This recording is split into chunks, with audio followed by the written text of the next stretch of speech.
Mereka banyak bersukacita, berkata-ketawa di sana sini, saudaraku. Tapi saudaraku, sorga senyap. Bahkan ketika kalau orang pergi ke bulan pun saya percaya sorga tidak terlalu antusias akan hal itu. Karena malaikat Tuhan biasa terbang-terbang, saudara, dari planet mana ke planet mana. Itu bukan hal yang hebat bagi mereka. Tetapi ketika saudara tengah malam pulang KKR, saudara, mengantarkan jiwa-jiwa sampai rumah, dan kemudian besoknya seperti hari ini, saudara akan menginjili mereka lagi di rumah mereka, memfollow up mereka, mendoakan mereka di sudut-sudut rumah mereka yang gelap. Walaupun tidak ada orang melihat, tidak ada orang tepuk tangan karena saudara menggolkan sesuatu, tidak ada orang memuji-muji saudara karena saudara hebat dalam melakukan sesuatu. Tetapi tahukah saudara, ketika saudara memenangkan satu jiwa yang belum selamat di sudut jalan yang sepi sana, oh jam 8 malam tidak ada orang melihat, tapi satu sorga gegap gempita dengan sorak-sorai, dengan sukacita, dengan tarian. Yang mana saudara pilih? Yang tidak kelihatan atau yang kelihatan? Yang mana hidup yang saudara pilih? Hidup dalam satu kehidupan yang melihat dengan hal-hal yang tidak kelihatan dengan mata badani, tapi saudara tahu itu kebenarannya.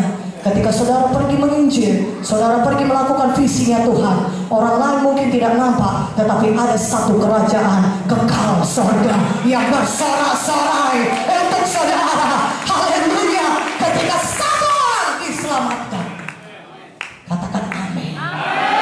Katakan amin. Amin. Katakan amin. Nah, itu ketika saudara melihat diri saudara sedang menginjil, sedang memfollow up jiwa, dan dia jadi hamba Tuhan, dia bertumbuh dewasa di dalam Tuhan. Ketahuilah, walaupun mungkin tidak ada orang memuji saudara, tapi upah saudara yang kekal sudah menunggu saudara di surga. Dan di sini pun saudara pasti akan diberkati Tuhan. Katakan haleluya.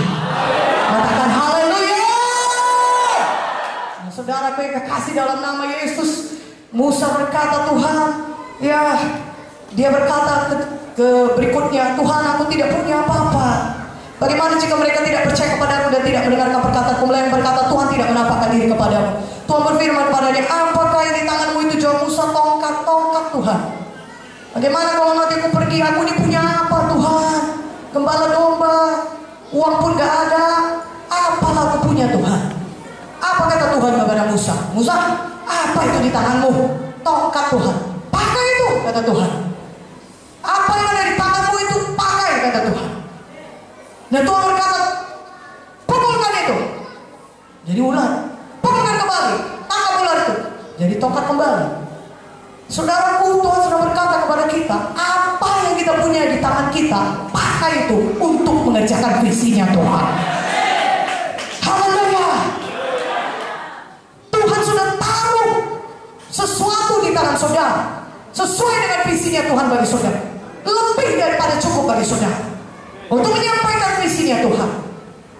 Apa yang ada di tangan kita, pakai itu.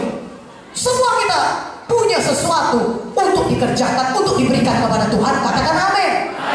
Kalau saudara bisa bicara dengan baik, saudara, Tuhan berikan kepada saudara kemampuan untuk berbahasa dengan baik, berbicara dengan baik, ya, itu pun anugerah Tuhan. Katakan amin.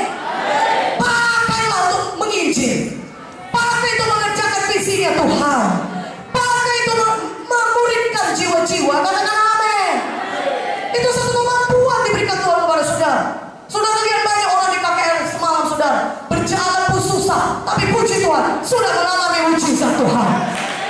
Haleluya. Maka saudara datang kepada mereka, kunjungi mereka dan berkata, ajari mereka, ibu, bapak, kalau sudah disembuhkan Tuhan, sudah kita bisa jalan, sudah kuat, mari serahkan hidup kepada Tuhan, mari bersaksi lagi supaya banyak orang juga diselamatkan. Mana amin yang lebih kuat? Amin ya. Banyak orang gak bisa bernafas kalau tanpa tabung oksigen. Saudara bisa bernafas dengan baik. Betapa banyak orang bisa saudara pengaruhi itu Tuhan. Saudara bisa melompat-lompat, saudara bisa berjalan dengan kuat, tubuh saudara masih kuat. Apalagi kalau saudara masih muda secara badani, tubuh saudara umumnya masih kuat. Serahkanlah itu kepada Tuhan Yesus. Kerjakanlah visinya Tuhan. untuk mengerjakan pekerjaan Tuhan. Tidak perlu lihat kepada orang lain yang berkata, kenapa dia punya itu, aku tidak punya itu. Saudara tidak dipanggil untuk menjadi seperti dia.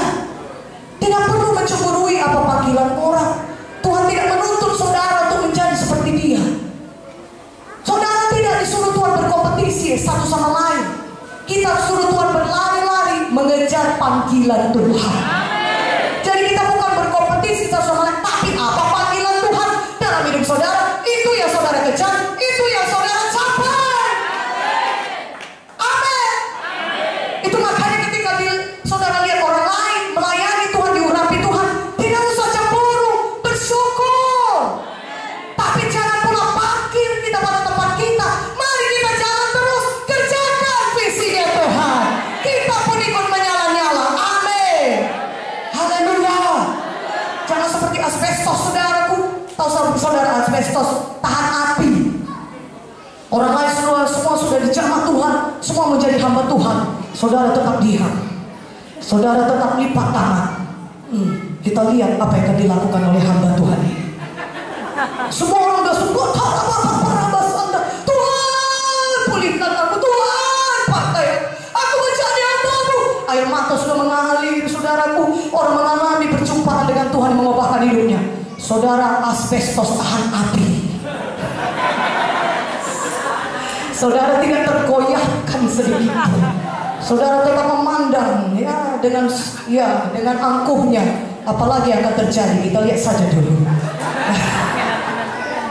Saudaraku, Musa ketika dia lihat semak duri itu menyala, menyimpan dia untuk memeriksanya, makanya bisa dipulihkan Tuhan dia kepada visinya yang semula.